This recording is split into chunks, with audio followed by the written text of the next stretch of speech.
안녕하십니까. 거꾸로 투자하는 쇼킹 부동산입니다. 현재 금융시장 상황이 심상치가 않습니다. 뚜렷한 자금 경색 상황이 지금 보이고 있는데요. 시중에 돈이 말라가고 있다는 뜻입니다. 이게 지금 얼마나 심각한지 오늘 영상에서 쉽게 정리를 드리겠습니다. 영상 시청 전에 좋아요, 구독, 알람 설정 필수인 거 아시죠?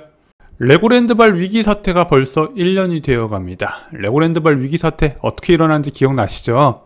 미국에서 지속적인 금리 인상에 따라서 외국인 자본 유출이 일어나는 상황에서 한전채 발행이 역대급으로 늘어나게 됩니다. 왜? 적자가 누적되다 보니까 채권으로 그 손실을 메꾸는 구조였죠. 자, 근데 한전채는 초우량 채권이다 보니까 자금 시장의 블랙홀 역할을 해버렸다는 겁니다. 여기에 강원도에서 성급한 디폴트 선언으로 채권 시장이 사실상 붕괴가 되어버립니다. 그러면서 기아자동차 같은 초우량 기업도 회사채 발행을 포기했던 것이 바로 1년 전 상황이었죠. 당시 예금금리 수준은 어땠을까요? 자금 경색 상황에서 정기예금금리 5%였습니다. 1금융권에서 예금금리가 5에서 5.2%까지 나왔죠. 이게 기준금리 인상만으로 이뤄진 건 아니에요. 적정 예금금리, 그 시기의 기준금리에 따른 예금금리보다 무려 1.7%포인트 더 높았습니다. 당연히 예금금리가 5%니까 전세대출금리, 주택담보대출금리는 6%대가 보편화됐죠. 그러면서 부동산 시장으로 자금이 유입될 수 없는 환경이었고 매매전세 동시에 급락하면서 역전세에 따른 투매가 나타난 게 올해 1월 달에 부동산 시장 상황이었습니다. 0%대의 예금금리를 알고 있던 사람한테 5%의 예금금리는 엄청 높은 수준이었고 당시 예금으로 엄청난 시장 자금이 빨려 들어가기 시작합니다. 그래서 5대 은행만 예금 잔액이 166조 원 급증하게 돼요. 또한 이 시기에 부자들은 채권을 쓸어담기 시작했죠. 특히 한전채 금리가 당시 금리가 6% 후반이었어요. 거의 6% 가까이 됐거든요. 부자들이 이걸 엄청 많이 쓸어담았다고 합니다. 자, 이런 최악의 자금 경색 상황이 해소됐던 시기가 언제죠? 정확하게 12월 말부터였습니다. 그래서 저희가 1월 4일 날 영상에서 이렇게 말씀드렸어요.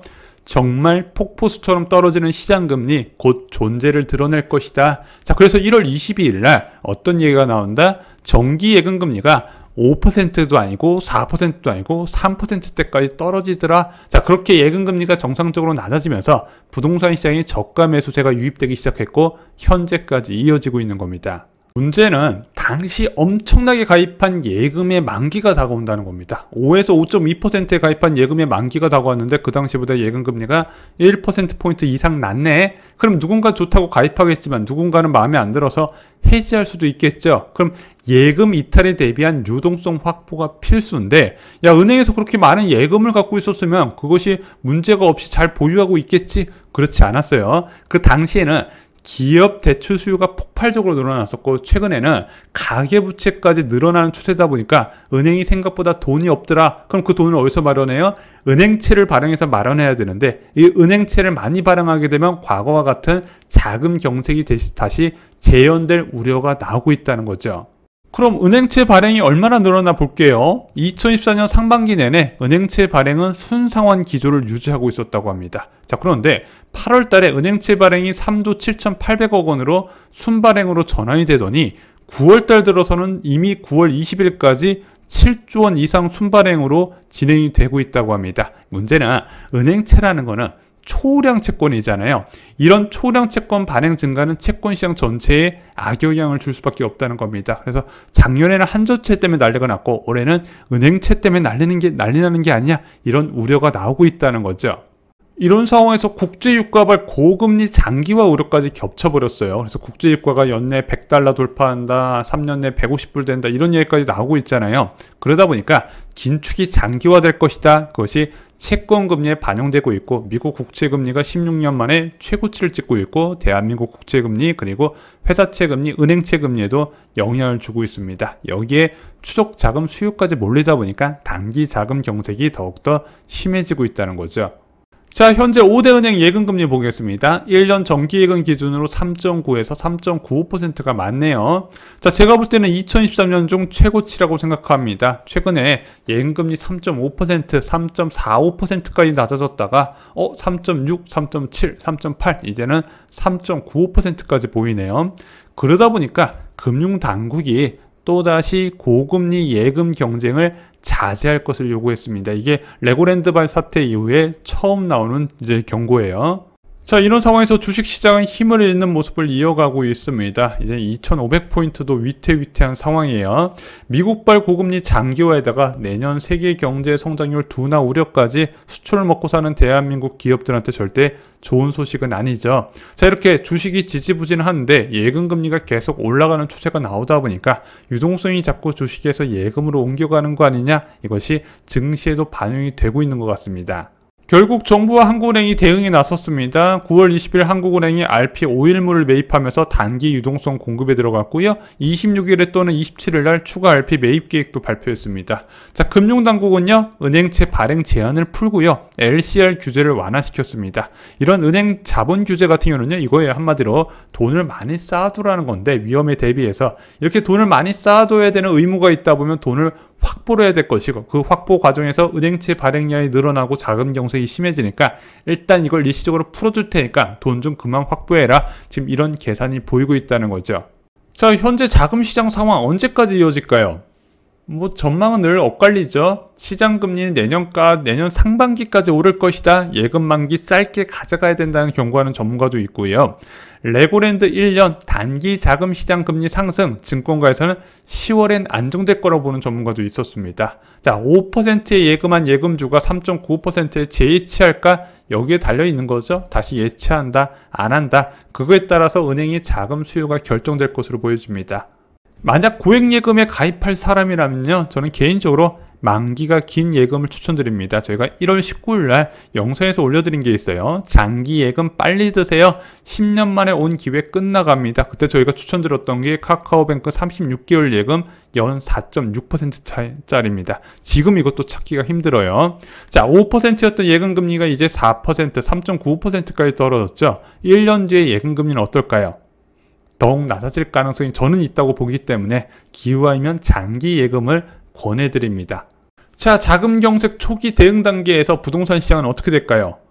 부동산 시장도 자금 시장 상황과 밀접하게 연관된 건 다 아실 겁니다. 그래서 대표적으로 초고가 아파트의 가격 변화와 청약 시장을 볼 필요가 있거든요. 근데 일단은 현재까지 나오는 실거래가, 초고가 아파트 실거래가를 보면 계속 신고가 행진이 이어지고 있는 분위기입니다. 일부 단지는 신고가를 찍고 있고, 전체적으로도 선호 지역 같은 경우는 전고점에 90% 이상 회복했다는 거 아마 요즘 부동산을 보시는 분들은 다 아실 겁니다. 아직까지는 자금 경색 초기 대응 단계에서 부동산 시장이 지금 큰 영향을 받는 것처럼 보이고 있지는 않아요. 많은 사람들이 제기했던 시세 조작과 미등기 의혹 좀 기억나시나요? 올해 2분기 때 이런 얘기 많이 나왔었죠. 그래서 계속해서 이제 초고가 아파트 단지에 신고가가 찍히니까 이거는 등기가 찍히지 않은 시세 조작 거래다. 근데 실제 등기가 다 등록되면서 해프닝으로 끝났습니다. 지금은 시스템상으로 시세 조작이 굉장히 어렵다는 부분 다시 한번 말씀을 드립니다. 그리고 부동산 시장의 바로미터라고 할 수 있는 청약 시장도 과열 상황은 이어지고 있습니다. 광명 센트럴 아이파크 12억 7천의 완판 단계 컸어요. 10월 달에 철산자이 브리에르가 이제 분양에 나설 것 같은데 최소 13억대 이야기가 나오고 있습니다. 전체적으로 수도권 청약 수요가 계속 늘어나고 있고 분양가도 올라가는 추세라는 거죠. 하락장에서 나타나는 특징과 좀 다릅니다. 왜 부동산 시장과 자금 시장 상황이 다르게 움직일까요? 지금 주택담보대출금리는 4.2%부터 전세대출금리는 3.8%입니다. 현재 기준으로 보면 아직까지 자금 경색 상황이 대출금리 상황에는 적용이 안 돼 있어요. 이게 대출 시장의 특수성 때문에 그렇습니다. 또한 손쉽게 은행 간 대출 금리를 비교할 수 있는 시대라는 것도 잊으면 안 됩니다. 자, 예전처럼 주거래 은행에서 대출 받는 사람 많지 않아요. 대출 상담사의 보편화도 큰 영향을 주고 있습니다. 그냥 주거래은행 방문 전에 그냥 내한테 매물을 중개해준 중개사무소가 소개해준 대출 상담사가 알아서 최저금리 뽑아서 제시를 하네. 여기에 인터넷 은행까지 가세하다 보니까 대출 상담사에 제한한 금리 그리고 인터넷 은행의 금리 비교해서 최저금리를 선택할 수 있다는 거죠. 또한 이런 인터넷 은행뿐만 아니라 기존 금융기관까지 금리 인하를 고려한 공격적인 영업을 제시하기 때문에 생각보다 낮은 금리가 형성됐고 아직까지 자금 경색 위기가 부동산 시장에서 체감이 안 되는 겁니다. 그러다 보니까 금융당국이 최근에 대형은행 대출 경쟁 자제하라까지 얘기가 나왔죠. 그래서 현재 자금 경색 상황 점점 심해지는 건 맞지만요. 아직까지 부동산 시장에서는 영향을 주지 못한다는 거 여기까지 정리를 드릴 수 있을 것 같습니다. 부자가 되고 싶은 사람들한테 가장 중요한 시기입니다. 저는 10년에 한 번 오는 기회라고 생각합니다. 쇼킹 부동산 서적 부자들의 부동산 노트에 지금 어떤 행동을 해야 되는지, 어떤 생각을 가져야 되는지 이 한 권에 필요한 모든 것을 담아두었습니다. 저는 이 서적을 보신 분이 다른 인생을 사실 거라고 생각합니다. 이상으로 영상 마치겠습니다. 좋아요, 구독 꼭 부탁드립니다. 감사합니다.